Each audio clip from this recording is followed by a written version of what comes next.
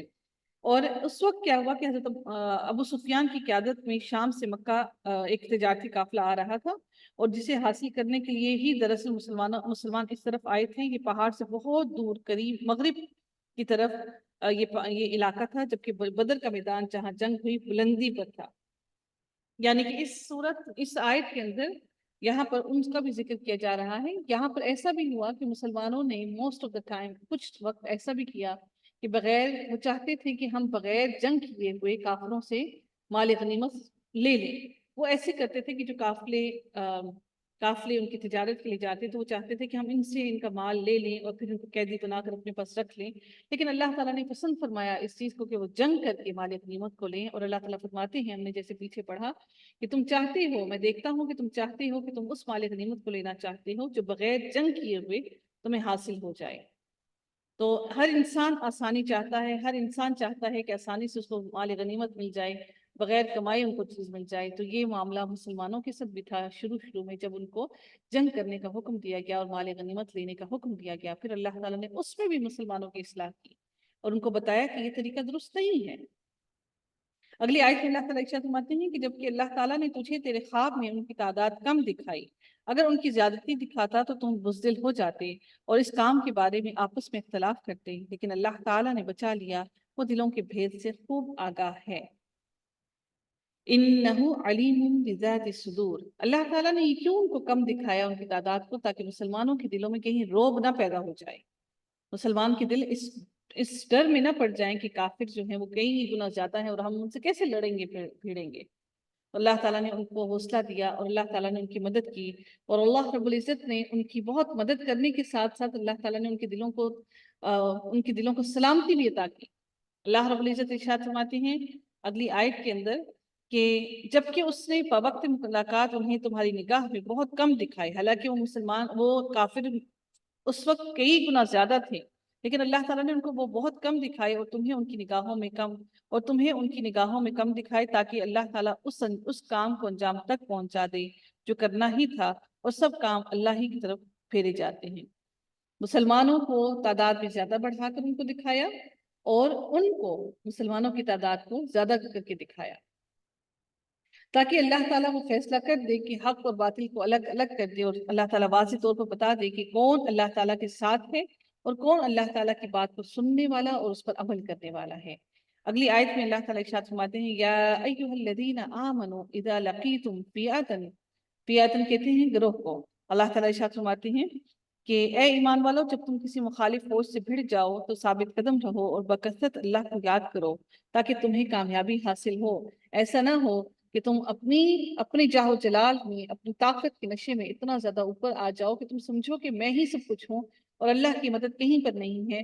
اسی طرح سے جب ہم اپنے بچوں کو محنت کرنا سکھاتے ہیں اپنے ایگزامز کے لیے، تو ہم انہیں کہتے ہیں بس تم محنت کر لو، لیکن اس کے ساتھ ساتھ بچوں کو بھی یہ بات ضرور بتایا کیجیے کہ ہم محنت کریں گے لیکن اس کا اجر اور اس کی کامیابی اللہ کے ہاتھ میں ہے۔ تو اللہ تعالیٰ ہم سب کو ہماری محنتوں کا پھل دنیا میں بھی عطا کرے اور آخرت کے لیے بھی اللہ تعالیٰ اس کو سنبھال لے۔ اللہ تعالیٰ ارشاد فرماتے ہیں اور اللہ کی اور اس کے رسول کی فرما برداری کرتے رہو، آپس میں اختلاف نہ کرو اور ورنہ بزدل ہو جاؤ گے۔ آپس میں اختلاف سے ہی ہم بزدل ہوتے ہیں، بہن بھائی آپس میں لڑتے جھگڑتے ہیں، اور بہن بھائی آپ نے دیکھا ہے کہ وہ پھر لڑ جھگڑ کے ایک دوسرے کی شکل بھی دیکھنا پسند نہیں کرتے ہیں۔ تو اس سے اللہ تعالیٰ کیا ارشاد فرماتے ہیں کہ اگر آپس میں تم اختلاف میں پڑ گئے وَلَا تَنَازَعُوا فَتَفْشَلُوا وَتَذْهَبَ رِيحُكُمْ وَاصْبِرُوا، اگر تو تم آپس میں لڑے جھگڑے تو تم کمزور پڑ جاؤ گے اور تم پھر بزدل ہو جاؤ گے۔ اللہ تعالیٰ پھر ارشاد فرماتے ہوئے کہتے ہیں کہ اور تمہاری ہوا اکھڑ جائے گی، یعنی کہ تم اکھڑ جائیں گے، ریحکم ہوا اکھڑ جائے گی، کہتے نہیں کہ ہوا نکل گئی، یعنی کہ وہ جو طاقت ہے وہ تمہارے اندر وہ سب کی سب نکل جائے گی۔ اور صبر رکھو، وَاصْبِرُوا اور صبر رکھو، ان اللہ مع الصابرین، بے شک اللہ تعالیٰ ساتھ ہے صبر کرنے والے کے۔ صبر کیجئے، یقین جانیے کہ کل رات مجھے ایسے لگ رہا تھا کہ آج میری زندگی کے صبر کے سارے پیمانے لبریز ہو گئے، آج میری صبر کی انتہا ہو گئی۔ لیکن اللہ کی ذات ہے جو صبر دینے والی ہے۔ اللہ تعالیٰ ہم پر وہ بوجھ نہ لاتے جس بوجھ کو ہم اٹھانے کے قابل نہیں ہیں۔ اللہ رب العزت ہمارے گناہوں کوتاہیوں کو معاف کر دیں۔ اللہ تعالیٰ فرماتے ہیں نا ان اللہ مع الصابرین، اللہ تعالیٰ ہمیں ان لوگوں میں شامل کرے، اللہ تعالیٰ ہمیں صبر کرنے والا بنا دے، ہمیں واویلی کرنے والے لوگوں میں نہ شامل کرے کہ ہم ساری زندگی چھوٹی چھوٹی باتوں پر واویلی کرنا شروع کر دیں اور چیخنا چلانا شروع کر دیں۔ اللہ ہمارے لیے کافی ہو جائے، ہم دنیا کے لوگوں کو اپنا سہارا نہ بنائیں، ہم یہ نہ دیکھیں کہ ہماری اولاد ہمارا سہارا بنے گی یا ہمیں کوئی سہارا دے گا، اللہ ہی ہمارے لیے کافی ہو جائے، ہمارے ہر معاملے کے لیے، ہمارے ہر بات کے لیے وہ کافی ہو جائے۔ اللہ ہمیں اپنی راہ پر چلا لے اور ہمیں ہماری نیتوں کو مخلص و خالص کر لے۔ اللہ رب العزت ارشاد فرماتے ہیں وَلَا تَكُونُوا كَالَّذِينَ خَرَجُوا مِن دِيَارِهِمْ، ان لوگوں جیسے نہ بنو جو اتراتے ہوئے اور لوگوں میں خود نمائی کرتے ہوئے اپنے گھروں سے چلے اور اللہ کی راہ سے روکتے تھے۔ جو کچھ ہو کر رہے ہیں اللہ اسے گھیر لینے والا ہے۔ بِمَا يَعْمَلُونَ مُحِيطٌ، واللہ بما یعملون محیط، کہ اللہ تعالیٰ اس کو گھیرے ہوئے ہے۔ جو کچھ اگر میں اور آپ دین پر عمل نہیں کر رہے اور دوسروں کو بھی روکتے ہیں تو ہم انہی لوگوں میں شامل ہیں۔ اللہ رب العزت پھر ارشاد فرماتے ہوئے کہتے ہیں کہ جبکہ ان کے اعمال کو شیطان انہیں زینت بنا کر خوبصورت بنا کر دکھا رہا تھا اور کہہ رہا تھا کہ لوگوں میں سے کوئی بھی آج تم پر غالب نہیں آ سکتا، ان کے دلوں کو یہ کہہ رہا تھا کہ کوئی بھی تمہیں شکست نہیں دے سکتا، کہ تم بڑی طاقت میں ہو، کون تمہیں شکست دے سکتا ہے، اور میں خود بھی تمہارا حمایتی ہوں۔ لیکن جب دونوں جماعتیں نمودار ہوئیں تو اپنی ایڑیوں کے بل پیچھے ہٹ گیا اور کہنے لگا میں تو تم سے بری ہوں۔ کیا ہوا؟ ان کافروں سے پیچھے ہٹ گیا۔ نَكَصَ عَلَىٰ عَقِبَيْهِ، اپنی ایڑیاں لے کر بھاگ گیا وہ شیطان، اور شیطان ہمیشہ ایسے ہی کرتا ہے، بزدل ہے، جانتا ہے کہ میں کچھ نہیں کر سکتا، میں وہ دیکھ رہا ہوں جو تم نہیں دیکھ رہے، میں اللہ سے ڈرتا ہوں اور اللہ تعالیٰ سخت عذاب دینے والا ہے۔ دیکھیے شیطان نے بھی یہ کہا، جبکہ منافق کہہ رہے تھے اور وہ بھی جن کے دلوں میں روگ تھا کہ انہیں تو ان کے دین نے دھوکے میں ڈال دیا ہے۔ جو بھی اللہ پر بھروسہ کرے اللہ تعالیٰ بلا شک و شبہ غلبے والا اور حکمت والا ہے۔ پھر اللہ تعالیٰ ارشاد فرماتے ہیں کاش کہ تو دیکھتا جبکہ فرشتے کافروں کی روح قبض کرتے ہیں۔ اس سے مراد صرف وہ کافر ہی نہیں، کافر سے مراد مکمل طور پر دین سے انحراف نہیں، بلکہ کافر سے مراد، کفر سے مراد کیا ہے کہ اللہ تعالیٰ کے ساتھ شریک ٹھہرانا اور اللہ تعالیٰ کی آیتوں کا انکار کرنا۔ جو منہ موڑ لیتے ہیں، قرآن کو پڑھتے ہیں، بار بار دیکھتے ہیں ہم قرآن کو پڑھے جا رہے ہیں، معلوم نہیں کہ اللہ تعالیٰ کیا عمل کے لیے اللہ نے ہمیں بھیجا، کیا اللہ تعالیٰ نے ہم سے کلام کیا۔ اللہ تعالیٰ ان لوگوں کے لیے ارشاد کیا فرماتے ہیں کہ کاش کہ تو دیکھتا کہ جب کہ فرشتے کافروں کی روح قبض کرتے ہیں ان کے منہ پر اور سرینوں پر مار مارتے ہیں، ان کے منہ پر، ان کے سرینوں، ان کے ان کی وجوہہم و ادبارہم، ان کی پیٹھوں پر مارتے ہیں، یضربون بہت زور زور سے ضرب پہنچاتے ہیں، مارتے ہیں زور زور سے، اور انسان پلکتا ہے، کسی کو اپنی تکلیف بیان نہیں کر پاتا، اور وہ کہتے کیا جاتے ہیں مار مار کر، وذوقوا عذاب الحریق، اور چکھو عذاب تم جلدی۔ اللہ تعالیٰ سے دعا کیجیے کہ اللہ تعالیٰ ہمارے لیے اس نزا کی سختیوں کو ہم سے دور کر دیں، اس وقت کو ہمارے لیے آسان کر دیں۔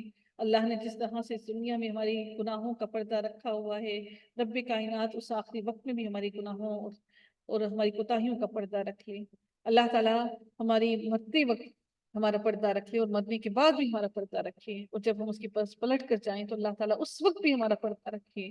ہم بڑے گناہ گار ہیں، اللہ ہمارے گناہوں کو سب کے سامنے کھول نہ دے۔ اللہ تعالیٰ ہم سب سے درگزر فرمائے۔ اللہ رب العزت ارشاد فرماتے ہیں، یہ بسبب ان کاموں کی جو تمہارے ہاتھوں نے پہلے ہی بھیج رکھا ہے، کہ تم جو کچھ کر چکی ہو وہ سب کچھ تم آگے پہلے بھیج چکی ہو اللہ تعالیٰ کے پاس۔ بے شک اللہ اپنے بندوں پر ظلم کرنے والا نہیں ہے، وہ کیوں ظلم کرے گا اپنے بندوں پر؟ مثل فرعونیوں کے حال کے اور ان سے اگلوں کے، کہ انہوں نے اللہ کی آیتوں سے کفر کیا، بس اللہ نے ان کے گناہوں کے باعث انہیں پکڑ لیا۔ اللہ تعالیٰ یقیناً قوت والا اور سخت عذاب دینے والا ہے۔ ذَلِكَ بِأَنَّ اللَّهَ لَمْ يَكُنْ مُغَيِّرًا نِعْمَةً أَنْعَمَهَا۔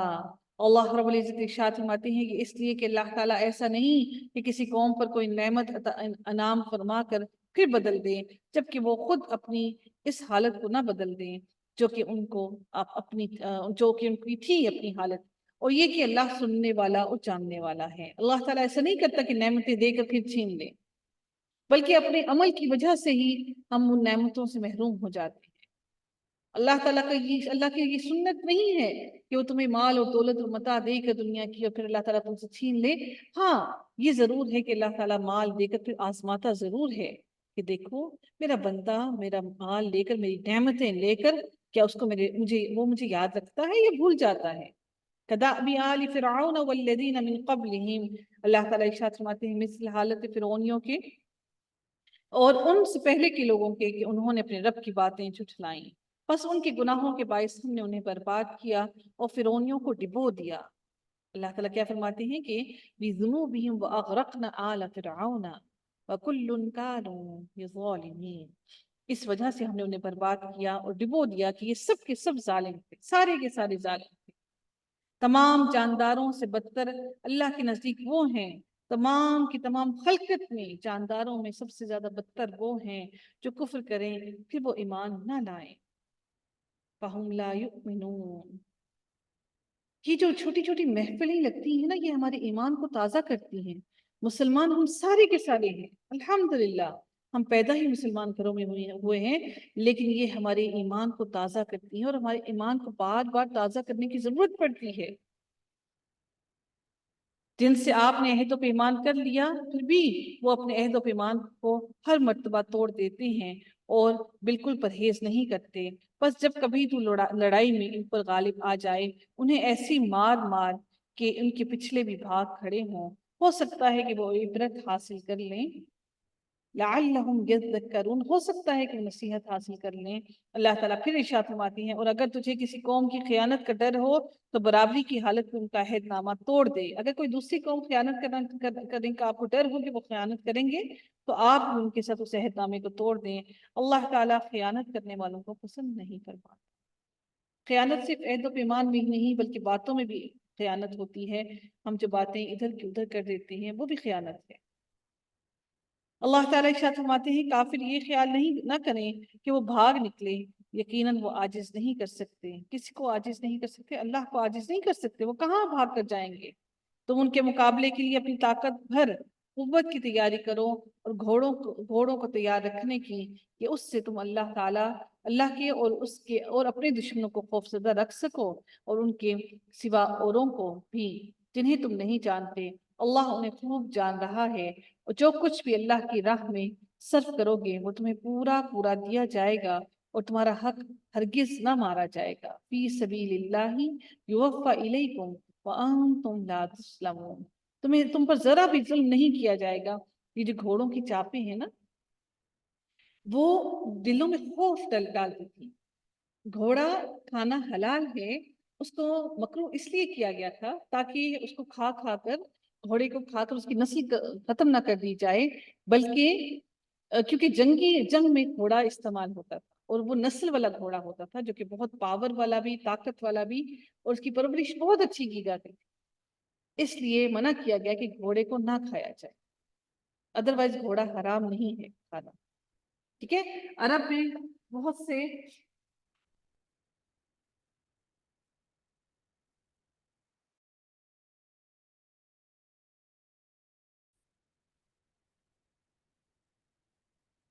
ارشاد باری تعالیٰ ہوتا ہے کہ وَإِن جَنَحُوا لِلسَّلْمِ فَاجْنَحْ لَهَا وَتَوَكَّلْ عَلَى اللَّهِ۔ اللہ رب العزت ارشاد فرماتے ہیں اگر وہ صلح کی طرف جھکیں تو بھی صلح کی طرف جھک جا اور اللہ پر بھروسہ رکھ، یقیناً وہ سب سننے والا ہے۔ اگر وہ تجھ سے دغا بازی کرنا چاہیں گے تو اللہ تجھے کافی ہے، اسی نے اپنی مدد سے اور مومنوں سے تیری تائید کی ہے۔ اللہ تعالیٰ ارشاد فرماتے ہیں ان کے دلوں میں باہمی الفت بھی اسی نے ڈالی ہے، یعنی کہ اللہ تعالیٰ نے ہی ان کے دلوں میں الفت بھی ڈالی، وَأَلَّفَ بَيْنَ قُلُوبِهِمْ، اللہ ہی نے ان کے دلوں میں الفت اور محبت ڈالی ہے کہ وہ آج آپس میں اکٹھے ہو گئے ہیں۔ زمین میں جو کچھ ہے تو اگر سارا کا سارا بھی خرچ کر ڈالتا تو بھی ان کے دل آپس میں نہ ملا سکتا، یہ تو اللہ ہی نے ان میں الفت ڈال دی ہے، وہ غالب حکمت والا ہے۔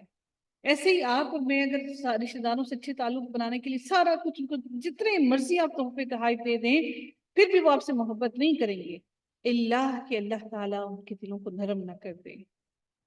تو جب ہماری معاملات خراب ہوں کسی سے تو اللہ رب العزت سے اس کے لیے بھی دعا کیجیے، یا رب کائنات ہمارے دلوں کو ہمارے دلوں میں موافقت پیدا کر دے، ہمارے دلوں میں محبت ڈال دے، الفت ڈال دے۔ تو جتنا مرضی خرچ کر لیں کبھی دلوں میں محبت نہیں آ سکتی جبکہ اللہ تعالیٰ نہ چاہے۔ ایسے نہیں، اللہ تعالیٰ نے فرمایا کہ پوری دنیا کی زمین کے برابر بھی اگر سارا مال بھی خرچ کر ڈالتے ان کے دلوں میں محبت نہ ڈال سکتے۔ اے نبی تجھے اللہ کافی ہے اور ان مومنوں کو جو تیری پیروی کر رہے ہیں۔ یا ایھا النبی حرض المؤمنین، اللہ تعالیٰ ارشاد فرماتے ہیں اگلے رکوع کے اندر، اے نبی ایمان والوں کو جہاد کا شوق دلاؤ، اگر تم میں 20 بھی صبر کرنے والے ہوں، اگر صرف 20 بھی ہوں، عشرون صابرون، صرف 20 بھی صبر کرنے والے ہوں گے تو 200 پر غالب رہیں گے، اور اگر تم میں سے 100 ہوں گے تو 1000 کافروں پر غالب رہیں گے۔ جتنی تم لوگوں کی تعداد کم ہو جائے گی صبر کرنے والوں میں، اللہ تعالیٰ اتنے ہی زیادہ لوگوں پر تمہیں غالب کرے گا۔ ایسا ہرگز نہیں ہوگا کہ اللہ تعالیٰ تمہاری کم ہونے کی بدولت تمہیں غالب نہ لائے گا، اس واسطے کہ وہ بے سمجھ لوگ ہیں، وہ بے سمجھ لوگ ہیں۔ اچھا، اب اللہ تمہارا بوجھ ہلکا کرتا ہے، الآن خفف اللہ، ہلکا کرتا ہے تمہارا بوجھ، وہ خوب جانتا ہے کہ تم بھی ناتوانی بے سمجھی تم میں ناتوانی ہے، بے سمجھی ہے، بس اگر تم میں سے 100 صبر کرنے والے ہوں گے تو وہ 200 پر غالب رہیں گے، اور اگر تم میں سے 1000 ہوں گے تو وہ اللہ کے حکم سے 2000 پر غالب رہیں گے۔ اللہ صبر کرنے والوں کے ہمیشہ ساتھ رہا ہے اور ساتھ ہے، واللہ مع الصابرین۔ اور یقین کیجیے آپ صبر کر کے تو دیکھیے، پھر دیکھیے کہ اللہ تعالیٰ کیسے آپ اللہ کو اپنے ساتھ پائیں گے۔ ہم روتے ہیں، لڑتے ہیں، جھگڑتے ہیں اور پھر کہتے ہیں ہم نے صبر کیا، نہیں، ہم نے صبر نہیں کیا، ہم بے بس ہو گئے۔ جب ہمارے پاس ہمارے ہاتھ سے کچھ نہ بن پڑا تو ہم کہتے ہیں ہم نے صبر کر دیا۔ اللہ تعالیٰ ارشاد فرماتے ہیں نبی کے ہاتھ میں